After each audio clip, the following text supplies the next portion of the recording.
ഞാൻ നിനക്ക് മെസ്സേജ് അയച്ചിട്ട് നീ എനിക്ക് റിപ്ലൈ തരാതിരുന്ന എന്തുകൊണ്ടാണ്? അത് ഞാൻ ബിസി ആയോണ്ട്. അപ്പൊ നീയാണ് എനിക്ക് മെസ്സേജ് അയച്ച് ഞാൻ റിപ്ലൈ തരാതിരുന്നാലേ? അത് നീ എന്നെ അവോയ്ഡ് ചെയ്യുന്നുണ്ട്. എടി, നീ നിന്റെ ബോയ് ഫ്രണ്ട്സിന്റെ കൂടെ വെളിയിൽ കറങ്ങാൻ പോയാ അതെന്തുകൊണ്ടാണ്? എടാ, അത് ട്രൂ ഫ്രണ്ട്ഷിപ്പ് ബെസ്റ്റി. അപ്പൊ ഞാൻ എന്റെ ഗേൾ ഫ്രണ്ട്സിന്റെ കൂടെ വെളിയിൽ കറങ്ങാൻ പോയാലാ? അത് അവിഹിതം. എടി, നീ എന്റെ ഫോൺ മേടിച്ച് അതിൽ മെസ്സേജ് ഒക്കെ നോക്കുന്നത് എന്തുകൊണ്ടാണ്? എടാ, അതെനിക്ക് നിന്നോട് ഇഷ്ടമുള്ളതുകൊണ്ട്, കെയറിങ്. അപ്പൊ ഞാൻ നിന്റെ ഫോൺ മേടിച്ച് അതിൽ മെസ്സേജ് ഒക്കെ നോക്കിയാലാ? നിനക്ക് എന്നോട് സംശയം. എടി സോറി, ഞാൻ അറിയാതല്ലേ അവളെ പേര് പറഞ്ഞു. നീ അതിന് ഇത്ര ദേഷ്യപ്പെടുന്ന എന്തിന്? നീ എപ്പോഴും അവളെ പറ്റി തന്നെ പറയുന്ന. നിനക്ക് അത്രയ്ക്കുള്ള മെസ്സേജ് നീ അവളുടെ പോ. സോറി. എടാ, ഇപ്പോഴത്തേക്കൊന്ന് ക്ഷമിക്കടാ. ഞാൻ അറിയാതെ ചെയ്തതല്ലേ, നീ ഒന്ന് ക്ഷമിക്ക്. നിനക്ക് അത്രയ്ക്കുള്ള മെസ്സേജ് നീ അവളുടെ പോ.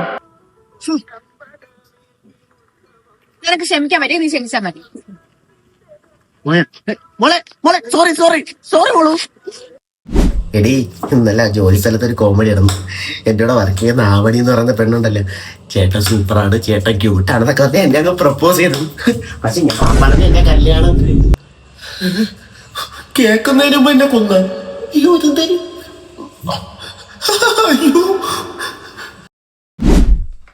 എടി, എന്റെ കൂട്ടുകാരന്മാരിപ്പോ വിളിച്ചായിരുന്നു എന്നെ. എന്തു പറ്റി? അവന്മാരെന്നെ കള്ളുപിടിക്കാൻ വിളിച്ചത്. ഓ, അപ്പൊ നീ എന്ന് പറഞ്ഞു? ഞാൻ വരുന്നില്ലെന്ന് പറഞ്ഞു. അതെന്താ? ഞാൻ എക്സിനൊരു വാക്ക് കൊടുത്തിട്ടുണ്ടായിരുന്നു, കള്ളു കുടിക്കൂലെന്ന്. അതെനിക്ക് ഓർമ്മ വന്നു. ഓ, നീ എന്ന് കണ്ണു കുടിക്കാതെ വീട്ടിനകത്തൊന്നുമായിരുന്നു. ഒടിച്ച് പാമ്പാവാതെ വന്ന കേട്ടോ. ഇവ ഇന്ന് ഭയങ്കര ഹാപ്പി ആയിട്ടാണല്ലോ ഇരിക്കുന്നത്. ഇപ്പൊ കാണിച്ചു തരാം. എടാ, നീ 1-ന് 100-ന് ഇടയ്ക്കുള്ള സംഖ്യ മനസ്സിൽ വിചാരിച്ചാണ്? 2. രണ്ടല്ലേ? അപ്പൊ നിന്റെ ഞാൻ 2 ദിവസത്തേക്ക് മിണ്ടത്തില്ല. അയ്യോടി സോറി സോറി, ഒരു ചാൻസ് കൂടെ പ്ലീസ്, ഒരു ചാൻസ് കൂടെ പ്ലീസ് പ്ലീസ് പ്ലീസ്. ഓ, നിനക്ക് എന്റെ അടുത്ത് അത്രയ്ക്ക് ഇഷ്ടമാണല്ലേ? എങ്കിൽ നീ 1-ന് 100. അയ്യോ, ഇപ്പൊ പെട്ടേനെ. ദൈവമേ നോക്കിയോ, ഇന്നെങ്കിലും ഞാൻ വെയിലുള്ളാതെ ബസ് ഇരുന്ന് പോകും. സൂര്യോദിക്കുന്ന കിഴക്ക്, വണ്ടി പോണ വടക്കോട്ട്. അപ്പൊ വലതുവശത്തിരുന്ന വെയിലുള്ളൂ, ഇടതുവശത്തിരുന്ന വെയിലുള്ളൂ. ഓക്കെ, എന്റെ അടുത്താണ് സൂര്യന്റെ കളി.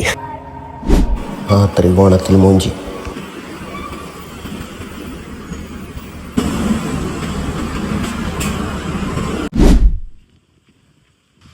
പോത്തിന് 2 കണ്ണുണ്ടല്ലേ, നേരെ നോക്കിയായിരുന്നോ ഫോണിൽ കുത്തിക്കോട്ടെ റോഡി കിടക്കുന്നത്? ചേട്ടാ, എന്തോന്ന് ചേട്ടാ, ഞാൻ ഒരു പെൺകൊച്ചല്ലേ, സ്നേഹത്തോടെയൊക്കെ സംസാരിച്ചൂടെ? തക്കടോക്ക് വിഷമമായ കുഴപ്പമില്ല കേട്ടാ. വീട്ടിൽ കൊണ്ടാക്കണോ ഞാൻ? അയ്യ പറടാ. ഓ, സിനിമയ്ക്കാ വൈകിട്ടാ? ഓക്കെ ഓക്കെ, വരാം വരാം. ഓക്കെ എടി, തന്ന് വിളിച്ച് സിനിമയ്ക്ക് വരാന്ന് പോട്ടാ. നിന്റെ ഇഷ്ടം, നീ എന്തിനാ ചെയ്യും? ഈ പെണ്ണുങ്ങള് പോവാൻ പറഞ്ഞ പോവാം, പോണ്ടെന്ന് പറഞ്ഞ പോണ്ട. ഓക്കെ, പക്ഷെ നിന്റെ ഇഷ്ടമെന്ന് പറഞ്ഞ ധൈര്യം ഉണ്ടായി പോയി നോക്കണമെന്നാണ് പറയുന്നത്. കൊച്ച, ഞാൻ പോണില്ല പോലെ.